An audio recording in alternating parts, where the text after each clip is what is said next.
ویسے ہو جائیں جیسے آپ نماز کے لیے کھڑے ہوتے ہیں. ابھی آپ نے تکبیر نہیں پڑھی ہے, اب نیت کی حالت میں, یعنی آپ کھڑے ہوئے اور آپ اب نیت کرنے والے ہیں. تو جس پوز میں آپ کھڑے ہوئے, اس پوز میں 25 سے 30% آپ کا ذہنی دباؤ, اسٹریس جو خواہ مخواہ گیا نا, وہ ایک دم کم ہو جائے گا. ڈاکٹر صاحب جو پوز کر کے سمجھا رہے ہیں وہ نظر سامنے سے آنا ہے, پیچھے والا کو تو نظر ہی نہیں آنا. یہ کوئی شو تو ہے نہیں, فیشن شو تو ہے نہیں, سیکھنا ہے, صحت اور تندرستی کا سیکھنا, سامنے آئے ذرا سیکھنا ہے. اوکے, اس طرح کھڑے ہو گئے جی. اب اس میں سائنٹیفکلی کام کیا کرنا ہے, تو میں ٹرن ہو رہا ہوں. دیکھیں دروازے جب ہم کھڑے ہوتے ہیں یہی ہے نا, اب ہم نے نیت کی, اس کے بعد پھر ہم تکبیر پڑھیں گے. ٹھیک ہے, اس ہاتھ کو اپنے یہاں سائڈ میں لگائیے, اپنے دونوں پہنوں کو ملا لیجیے. اس کی اب یہ سائنٹیفکل تھوڑا ڈائریکشن دے رہا ہوں. پوز ہمارا تال تھا, ٹھیک ہے, انہوں نے تھوڑا کہا کہ نہیں ہم نے بھی کچھ کیا ہے اس پہ. دونوں ہاتھ سائڈ میں ملانے کے بعد آنکھیں بند کریں, اور اب دیکھیں آپ کی باڈی ہلکی سی نا موو کرے گی, کیونکہ دونوں پیر ملے ہوئے. آپ نے ایک ایسا مقام ڈھونڈیں جہاں پہ آپ کو نہ آگے نہ پیچھے نہ دائیں نہ بائیں آپ کی باڈی سوئنگ نہیں کر رہی, ہل نہیں رہی. یہ پوائنٹ ایسا ہے جہاں پہ آپ کو کچھ بھی نہیں کرنا پڑا. بس آپ کھڑے ہیں, نہ آپ آگے جا رہے ہیں نہ پیچھے جا رہے ہیں. سر اس میں جیسے ہی آپ پہنچیں گے تو آپ ایک ایسی کیفیت میں پہنچیں گے, سائنس اس کو کہتی ہے زیرو گریویٹی پوائنٹ, جہاں کشش ثقل آپ پہ ہے ہی نہیں. جیسے کشش ثقل ختم ہوئی, آپ کی باڈی کے تمام جوائنٹ جو ہیں وہ نیچرلی ہو گئے. نہ گردن میں درد ہوگا, نہ کاندھے میں درد ہوگا, نہ کمر میں درد ہوگا, نہ ہپ پہ درد ہوگا, نہ نی پہ درد ہوگا, نہ اینٹ پہ درد ہوگا, نہ ایون آپ کے پیر کے انگوٹھے میں درد نہیں ہوگا. لہذا دونوں الگ ہیں, TAL الگ ہے, TAD الگ ہے. تاد آسن کہتے ہیں پلر کو, جو بیم ہوتا ہے نا اس کو کہتے ہیں. تو اگر آپ بالکل سیدھے کھڑے ہو گئے اور بالکل اس طرح کھڑے رہیں تھوڑی دیر, تو ہم کہیں گے آپ تاد آسن میں ہیں. لیکن جب آپ اسٹریچ کر کے کھڑے ہوں گے, تال میں کھینچیں گے, تو پھر آپ جو ہیں کھجور کے درخت پہ چلے جائیں گے, تال بن جائے گا. وہ ٹری پوز ہے اور یہ پلر پوز ہے, صرف ٹی اور ڈی کا فرق ہے. اوکے, نہیں وہ میں نے تال نہیں کرا رہا, میں تو تاج کرا رہا ہوں. تو اب یہ دھیان میں رکھیے گا. اب میں یہاں پہ آپ کو ایک چاہوں گا کہ آپ اس کی پریکٹس کر لیں میرے ساتھ, ٹھیک ہے. اس کو میں نیچے رکھ رہا ہوں, اللہ کرے. اگر نہیں بھی تو آپ مجھے دیکھ لیں کہ میں کیا کر رہا ہوں. اب میں نے آپ سے کہا تھا پیر ملا کے کھڑے ہوں, ٹھیک ہے. اب آپ کیا کریں, پیر ملائیں. ویسے تو میں سب سے درخواست کروں گا کہ سارے لوگ اس کو کر لیں.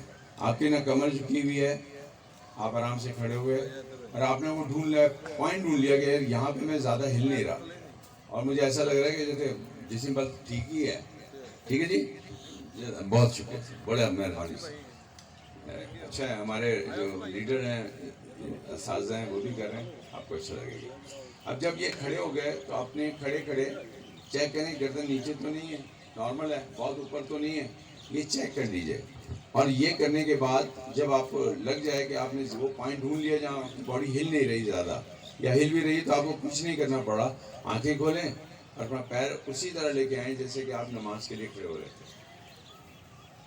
آپ کا رخ کہاں پہ ہے, کعبے کی طرف ہے نا, اس میں سیدھا ہے نا, نہ کعبہ یہاں ہے نہ اوپر ہے, ہر جگہ ہے اللہ تو, لیکن ہم سامنے دیکھ رہے ہیں. اور تصور یہ ہے کہ ہم کعبے کو دیکھ رہے ہیں نا, تو ہماری گردن جو ہے وہ نارمل ہوگی. اس کو کہتے ہیں آپٹیکل, جو ہمارا بیلنس ہے, ہائٹ ہے, وہ صحیح ہوگی.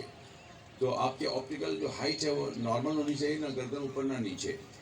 یہ ہے یوگا کا سب سے, راج یوگا کا ایک بہترین طریقہ.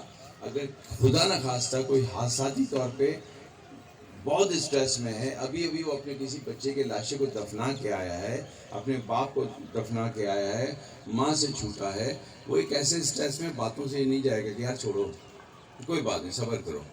آپ اس کو کون سے اسٹیٹ میں لے کے آئیں گے, دیکھیں کیا کریں.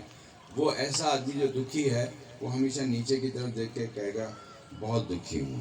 آپ اس کو ایک یوگا کے پوز میں لائیں, اس سے کیسے گردن سیدھی کرو, اور جو تمہاری آنکھوں کی اونچائی ہے نا, اسی اونچائی میں بس دیکھنا شروع کرو. یاد رکھیے گا جب بھی آپ اوپر کی طرف دیکھ رہے ہوتے ہیں, آپ کے آئی بال اوپر ہوں گی نا, آپ تھاٹ لینا شروع کر دیتے ہیں, آپ سوچنا شروع کر دیں گے, آپ آئیڈیاز لیں گے. تو جتنے بھی خواب و خیال والے بھی اور سارے شاعر اوپر ہی دیکھ رہے ہوتے ہیں, اے محبوبہ, ادھر محبوبہ نہیں ہوتی, حوریں ہوتی ہیں ویسے. ہماری والی نیچے ہوتی ہے، تو وہ اوپر دیکھ کے باتیں کرتے ہیں. تو ہر آدمی جو تصور میں خیال کرے گا، خواب دیکھے گا، اوپر دیکھے گا. یاد رکھیے ہر دکھی آدمی جب بھی آپ کو ملے گا وہ نیچے دیکھے گا. جس کی نظریں آپ سے بات کرتے ہوئے نیچے جائیں، سمجھ لیجیے اس کے اندر دکھ ہے. آپ کا کام ہے کہ اس کو نظریں ملانے کے لیے موقع دیں. آپ یوگی ہیں، آپ اس کی نظروں کو ایسے کریں کہ وہ آپ سے نظریں ملا لے. آپ کی نظر ملی، آپ بابا بن گئے، کیونکہ کہتے ہیں کہ بزرگوں سے نظر ملاتے ہی فیض ملتا ہے.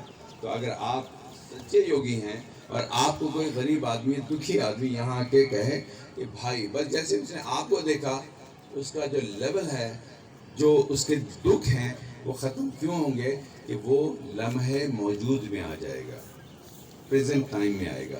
یوگا کا یہ سب سے بہترین اصول ہے کہ کوئی بھی شخص ملے نا تو آپ اسے کہیں مجھے دیکھ تو لو، یا آپ اسے دیکھ لیں. آپ دیکھیں گے آپ کا اسٹریس ختم ہو جائے گا، وہ دیکھے گا اس کا اسٹریس ختم ہو جائے گا.